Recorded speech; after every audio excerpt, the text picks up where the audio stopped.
اسے ضائع نہ کریں، خدارا اسے ضائع نہ کریں، کیونکہ اس کی پہلے ہی جو سطح ہے وہ بہت نیچے جا چکی ہے، اور میں بھی آنے والے کچھ سالوں میں ہم پانی کی بوند بوند کو بھی ترسیں۔ بالکل میں یہ چاہتا ہوں کہ ہم اتنا پانی استعمال کریں۔ ابھی ہماری جو گورنمنٹ ہے انہوں نے اپنے ٹیوب ویلوں کے باہر لکھا ہے کہ پانی کو، حدیث مبارکہ کے متعلق لکھا ہے کہ پانی کو یہ قیمتی اثاثہ ہے، اس کو احتیاط سے استعمال کریں، ضائع نہیں کرنے۔ یہ اللہ پاک کی نعمت ہے، میں کون ہوتا ہوں اسے ضائع کرنے والا؟ بالکل۔ اور پھر جو پانی ہے اس میں تو ہر مذاہب کے لوگوں میں پانی سٹور کرنے کے لیے کہا گیا ہے، کیونکہ یہ زندگی ہے، پانی زندگی ہے، بغیر پانی کے کچھ بھی نہیں ہے۔ تو اس کے ساتھ میں سمجھتا ہوں کہ جب اللہ پاک اور جتنے بھی ادیان ہیں ان میں یہ زور دیا گیا ہے کہ پانی کو ضائع نہیں کرنا، بلکہ اسے آپ نے سٹور کرنا ہے اپنے آئندہ والی نسلوں کے لیے، تو ہمیں بھی ایسا کرنا چاہیے۔ اور اگلے صاحب یہ جس طرح انہوں نے پانی کے حوالے سے ذکر کیا کہ پانی زندگی ہے، قرآن بھی کہتا ہے جی وَجَعَلْنَا مِنَ الْمَاءِ كُلَّ شَيْءٍ حَيٍّ، ہم نے پانی سے ہر چیز کو زندہ کیا ہے۔ بالکل۔ تو پانی ایک ایسی چیز ہے کہ اگر آپ پودوں کو دیں تو پودے بھی زندہ رہیں گے، اور پانی کا اگر ہم صحیح استعمال کریں گے تو اس میں ثواب بھی ہے، اگر اس کو بے جائے استعمال کریں گے تو وہ اسراف ہے، گناہ ہے۔ بالکل۔ قرآن میں بھی اللہ کہتا ہے کلوا واشربوا ولا تسرفوا، کھاؤ پیو اور اسراف مت کرو۔ تو یہ جو بہانہ ہے یہ اسراف ہے۔ نہانے کے بارے میں بھی ہم لوگ جاتے ہیں، جو غسل خانوں میں کھڑے ہو جاتے ہیں، شاور اوپر سے شروع کر دیتے ہیں تو پھر وہ بہتا رہتا ہے، ہم مزے لیتے رہتے ہیں، ادھر پانی کا ضیاع ہوتا ہے۔ نبی کریم صلی اللہ علیہ وسلم 1 سا پانی سے جمعے کے دن غسل کیا کرتے تھے، 1 سا پانی۔ 1 سا پانی کے بارے میں کہا جاتا ہے کہ یہ 1.3 لیٹر ہے۔ اچھا، یہ اتنا اس سے جمعے کے دن غسل کرتے تھے، 1.5 لیٹر بھی نہیں ہے تقریباً، 1.5 لیٹر بھی نہیں ہے، اس سے نبی کریم صلی اللہ علیہ وسلم غسل کرتے تھے۔ ہم لوگ نہاتے ہیں، مزے لے لے کے نہاتے ہیں، شاوروں کے نیچے کتنا بیٹھے ضائع ہوتے ہیں کرتے ہیں۔ اور پانی کا ضیاع ہوتا ہے۔ ابھی یہ پانی کی بات ہو رہی ہے، میں جو ہے نا یہ کچھ آپ لوگوں کے ساتھ ایک ڈیٹیل ہے بھی شیئر کرتا ہوں کہ جیسے میں نے پہلے بھی کہا تھا کہ پاکستان دنیا کا واحد مطلب ایسا خطہ ہے جہاں پہ سب سے زیادہ گلیشیئرز پائے جاتے ہیں، مطلب دنیا کی ان 3-4 ممالک میں شاید پاکستان کا بھی شمار ہے، لیکن ان گلیشیئرز کی تعداد تقریباً 7,000 کے لگ بھگ ہے۔ لیکن اب بدقسمتی سے یعنی یہی گلیشیئر جو ہے یہ ہمارے پانی کا ایک بڑا ذخیرہ بھی ہے، لیکن یہ بہت تیزی سے جو ہے نا وہ پگھل رہے ہیں، اور ان گلیشیئر سے ایک طوفان نکلتا ہے جیسے گلوف کہا جاتا ہے، جیسے GLOF، یہ ایک قسم کی یعنی glacier lake outburst flooding, جب یہ جو تمازت ہوتی ہے گرمی کی وہ جب تیز ہو جاتی ہے تو یہ پھر گلیشیئر جو ہے نا پٹ جاتے ہیں، اور اس سے پھر پانی نکلتا ہے، اور وہ پہ بہت زیادہ جو ہے نا ہزاروں کیوسک کے پانی ہوتا ہے۔ جیسے 2010 کا جو سیلاب آیا تھا اس میں بھی یہ کہا جاتا ہے کہ ایسے گلوف جو ہے نا وہ کچھ پٹ گئے تھے۔ تو ابھی یعنی یہ تقریباً 33 ایسے گلیشیئر ہے جو گلاف جس میں تیار ہے، 33، اور یہ مطلب زیادہ تر جو ہے یا تو خیبر پختونخوا کے ریجن میں ہے یا گلگت بلتستان کے ہے، اور اس کی نیچے سے کوئی تقریباً 70 لاکھ کی لگ بھگ آبادی جو ہے وہ واقع ہے۔ تو یعنی یہ آبادی جو ہے بالکل تھریٹ پہ ہے، خطرے پہ ہے۔ یہ جو ہم گلیشیئرز کی بات کر رہے ہیں، یہ گلوف کی بھی ہم نے بات کی، جیسے کہا جاتا ہے کہ اگر یہ ہم مطلب ہم نے پانی کو ہم نے سٹور نہیں کیا، ہم نے ڈیم نہیں بنائے، تو پھر آنے والے 20, 25, 30 سالوں میں پاکستان کے اندر یہ صوبے جو ہے وہ اب یہ پانی کے مطلب پانی کے اوپر ان کے آپس میں جھگڑے ہوں گے، پھر وہ کلاشن کو اٹھائیں گے تو ہم پنجاب کے خلاف اٹھائیں گے، پنجاب ہمارے خلاف اٹھائے گا۔ دلچسپ موضوع آپ نے چھیڑ دیا، اب اس پہ تو ابھی تو کبھی گلیشیئر ختم ہوں گے تو پھر اس کے بعد بندوقیں اٹھائیں گے، ابھی تو گلیشیئر ہے اور بندوقیں اٹھا کے لوگ ایک دوسرے کے ساتھ پانی پہ لڑ رہے ہیں۔ سندھ میں اس پہ بہت لڑائیاں ہوئی ہیں، سندھ اور پنجاب کے درمیان اس پہ کانفلکٹ ہے۔ یہ کالاباغ ڈیم کا سارا تصور بالکل اس لیے بگڑا ہے کہ نیچے والوں کو یہ خطرہ ہے کہ ہم پہ پانی کم ہو جائے گا۔ میں تھوڑی سی ایک غلط فہمی دور کرنا چاہتا ہوں۔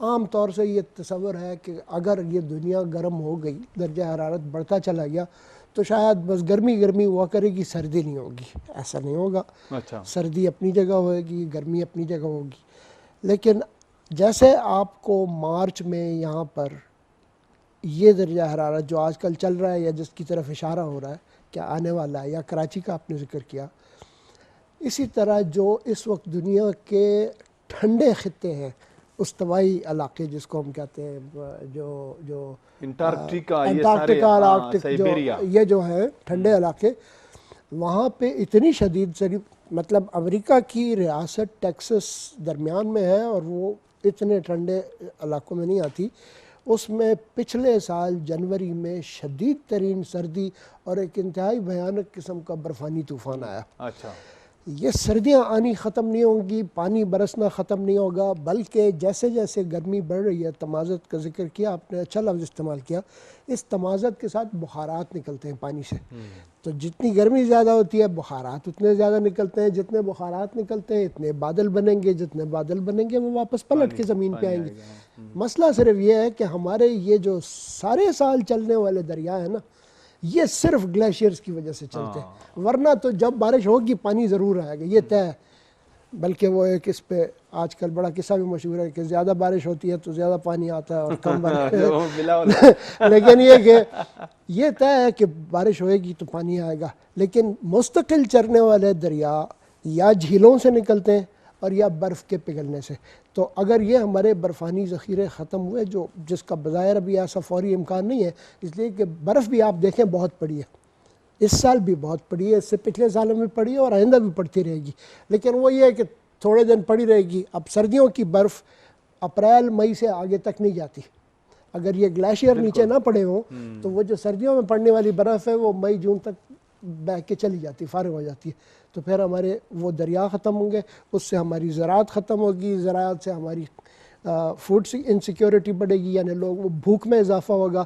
بھوک آپ کو پتہ ہے کہ بہت ساری مصیبتوں کی ایک جڑ ہے، بالکل۔ تو یہ بڑا گھمبیر مسئلہ ہے، اس لیے میں کہہ رہا تھا کہ اس پہ آپ لوگوں کی یہ جو کاوش ہے یہ بڑی قابل قدر ہے کہ لوگوں کو اس طرف احساس دلائیں کہ ہم ایک بند گلی کی طرف جا رہے ہیں اور زیادہ تکلیفوں میں آئیں گے اگر ہم نے اپنے رویوں کو درست نہ کیا۔